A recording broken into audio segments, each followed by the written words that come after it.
right, so today we're here to talk about the action research project that I created on guided reading.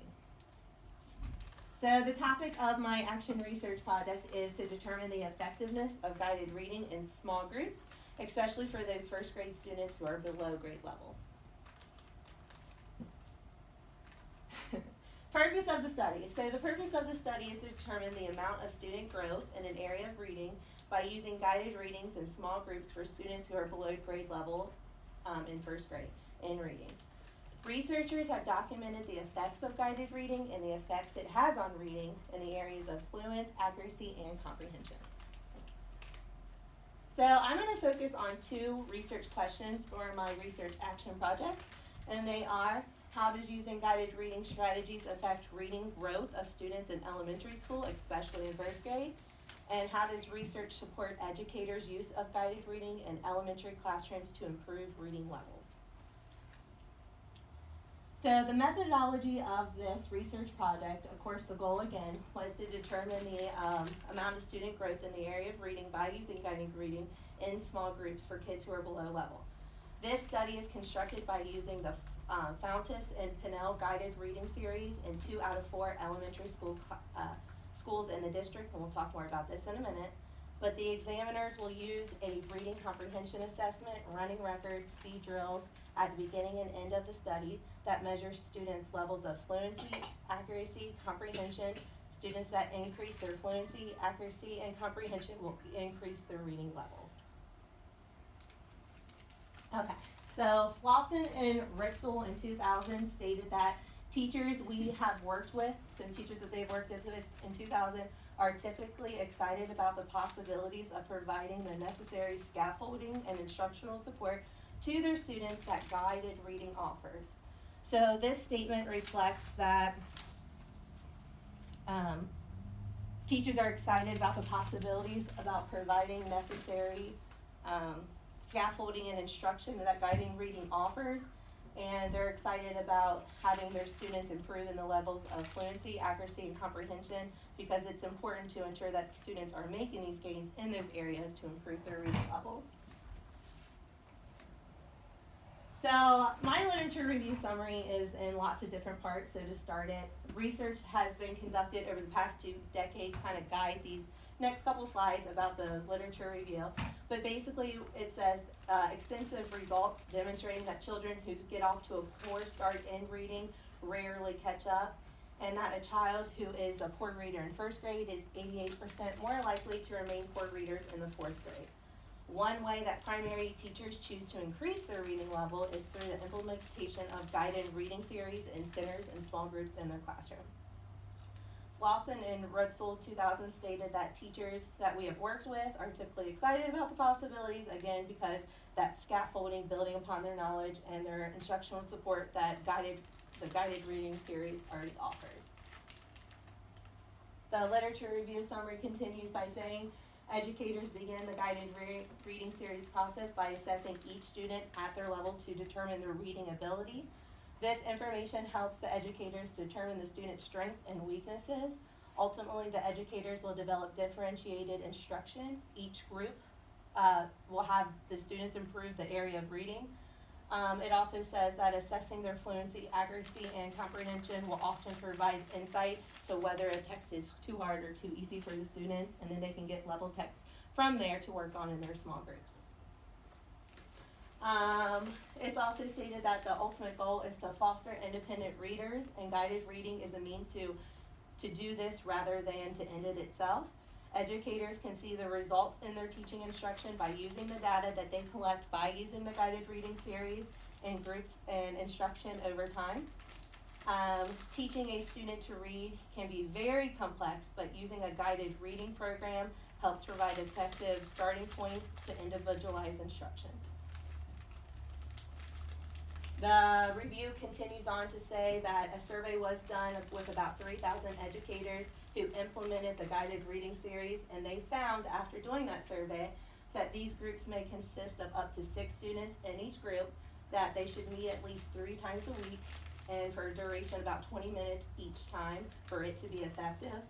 And the educators help to guide students through the selected text meets the reading needs of each group. Again, each group is reading and working on different things, but guided reading is nice because it helps select which text would work out for each group. Another reason why educators choose to implement a guided reading program at the elementary level is because students are able to read at a pace that is comfortable and appropriately challenging for them. Fontes and Pinnell went on to say in 1996 that if young children are able to learn to read, they must encounter materials that support their development at their level at their time. And then students learn to read, they can begin to feel more comfortable with reading, which we all know with working with students that if they're uncomfortable, they have a hard time growing and wanting to participate in class because they feel uncomfortable, and that they will build that confidence that we need them so they're able to read out loud to their classmates in group, whole group, and one-on-one.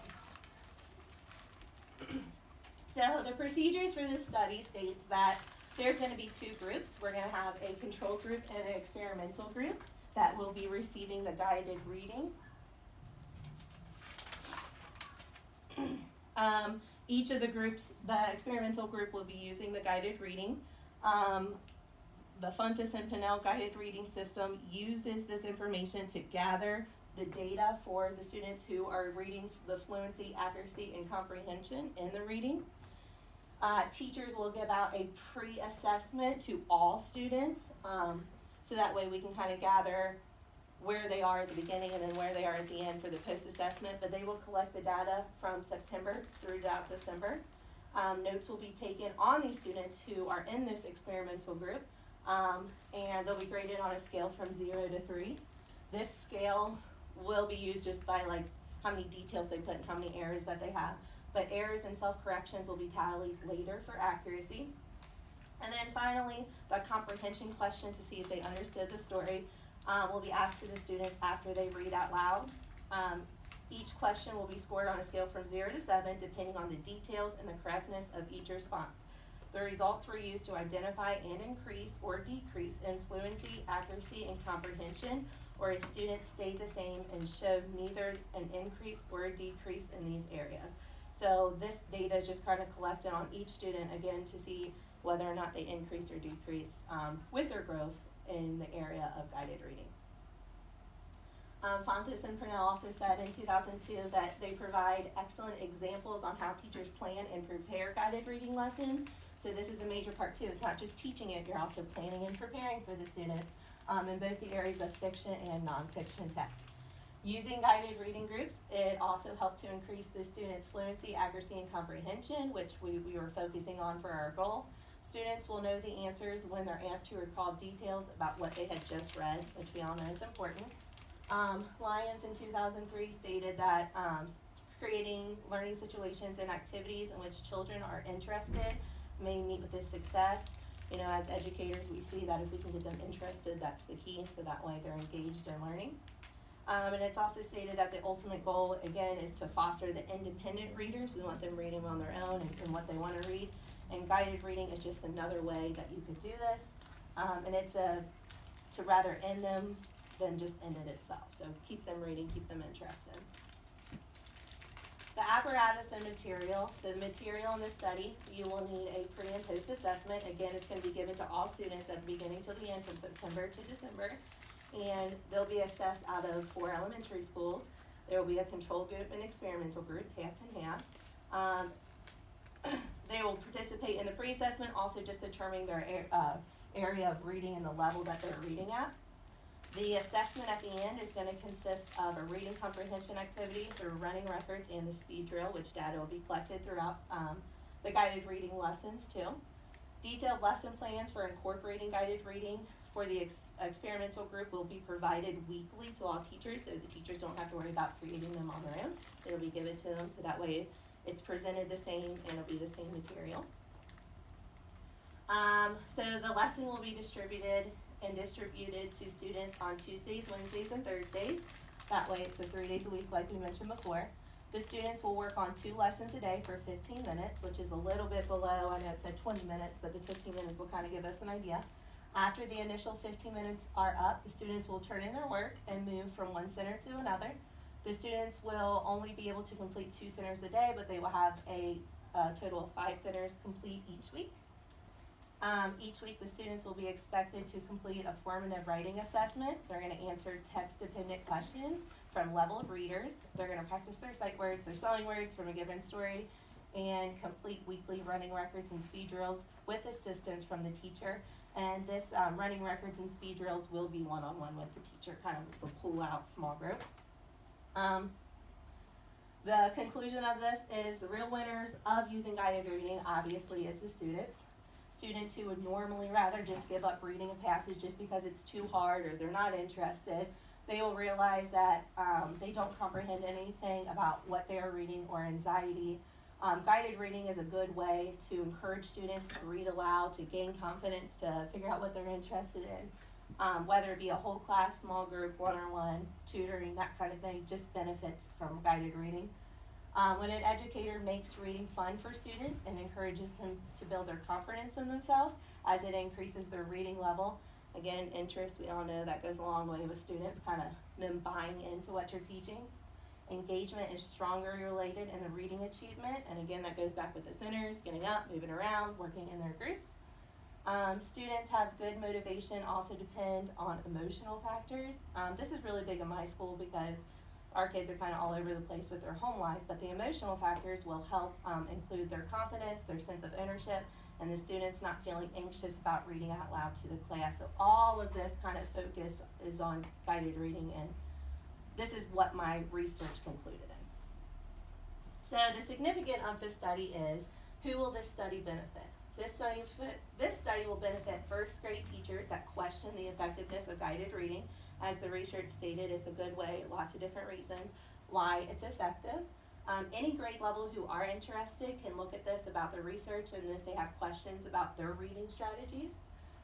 This action research project can provide an alternative for parents who are trying to help their child, who are struggling with reading, don't like reading, running out of room for how to help improve, but this will help their reading levels in school or the lack of motivation.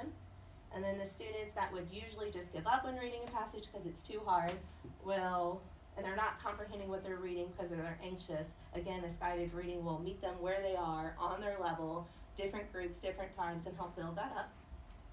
When an educator can make reading fun for students, it encourages them to build confidence in themselves and it increases their reading level. Then Lyons also put in 2003 that expressed just how important motivation is in the relationships to reading. And she wrote that the following motivation is arguably the most critical ingredient for long-term success in learning to read and write, which we all know students need to read and write in school. And here are the references that I used to create my action research project and the effectiveness of guided reading in first grade. Thank you so much.